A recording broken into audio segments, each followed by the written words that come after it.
I have a confession. I'm a hoarder of ideas. And trust me, you may be one of us too. We all have different ideas popping out of nowhere every day. The ideas we've been dreaming of, the ideas that have been our passion and desires, a new message you want to spread around the workplace in an innovative way, the ideas we talk to our friends over brunch but never come into action. I myself have so many new content ideas, meditating ideas, scalability, brainstorming moments, innovative travel destinations, or lifestyle change ideas. As a fanatic of creativity, I found that new ideas get me into a new level of addiction. But when it comes to if I have implemented the idea, it's a totally different story. Some ideas do have the chance to go through the initiation procedure and have the potential of growing to something greater. But the most of it, I'd say 90% of the ideas got a miscarriage before I was even aware. So why most of ideas land onto a turning point and some don't?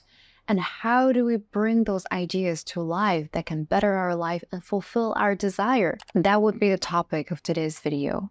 I will answer you the two simple questions: why and how do we land ideas?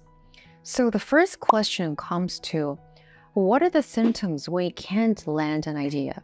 To make it more visual, let's picture this. It feels like a burst of passion in an idea that lasts for like 3 to 5 hours for you, and you completely forget about it like it has never existed. Your idea is permanently in a limbo of your secret jar that's totally put behind you. So you may ask, what stands in the way of your awesome ideas converting into some awesome actions? First of all, in human nature, it's all about survival. It's not really about thriving. It's all about conserving that energy. So our brain is designed to use the bare minimum of effort, do the least work to survive, and wait for the next big stimuli or spurt of inspiration come up. Still don't get it? It's the sheer laziness in human nature, but put in a nicer way. So we don't bother to grow a seed that already looks boring to us, hence fall prey to those wasted days. Or, some people just wait for the realistic. That perfect timing will never, ever come, ever. During the time of the wait, we wait to iron out all the details and every bit of passion we have for the idea. Even though we know perfect ideas only belong in fairy tales, they don't exist, and all of us all have this imperfect minds. So here we come down to how to fix it and make our genuine ideas grow into some silent action or real action. Let's dive into it. Number 1, creating time blocks just for your creativity, like it's your playtime, like it's your kid's play date. Locking the dates and, like a 1 hour, 2 hour of time window just to play around with that idea. Either, watch some YouTube video, something related, Google the anecdotes about it, the history, the context about it. Talk to your friends about that idea.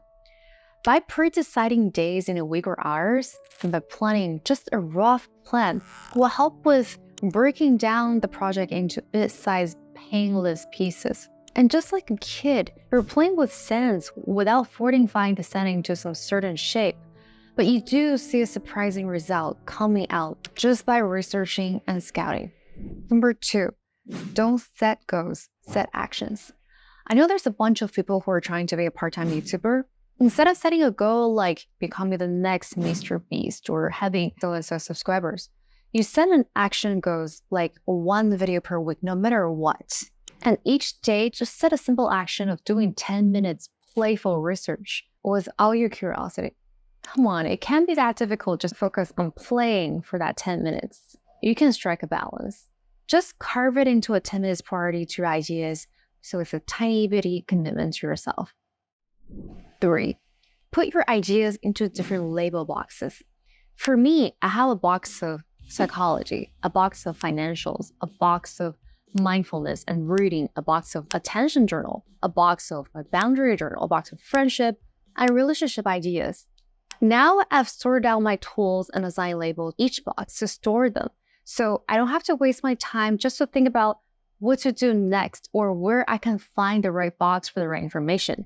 Number 4, put in the work but expect nothing.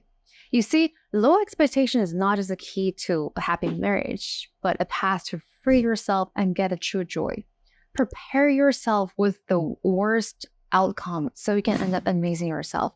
Learn to love the dirty work just like how kids play with dirts and sand. It may come into a cool shape and even shape into different like drool along the way. Or they may just be laid aside as raw and wasted garbage. But maybe someday in the future, someone will burn it up and the idea and the research work will come into use. The last one, number 5, is not a must. It's not a must, but an ideal state is for you to think about it all the time. Think it, dream it, visualize it. Just picture one day your idea came into actions and come into your real life. You have to think thoughts of the highest good of that version. Visualize yourself already fulfill that brilliant idea. And you know what? With the mythological law of attraction of this universe, you will eventually meet the right person with the right idea. You will become what you think. The power of your thoughts will have so much magnitude, and the thoughts will begin to shape and inform your feelings. So without a big slogan, let's nurture some ideas into work, overcome the challenges, clear the mental resistance before you start, and quit expecting for the perfect outcomes. Let your idea grow just like a happy puppy. Be like that person who looks like a delinquent hunch over babbling to themselves. I can do it, and so can you.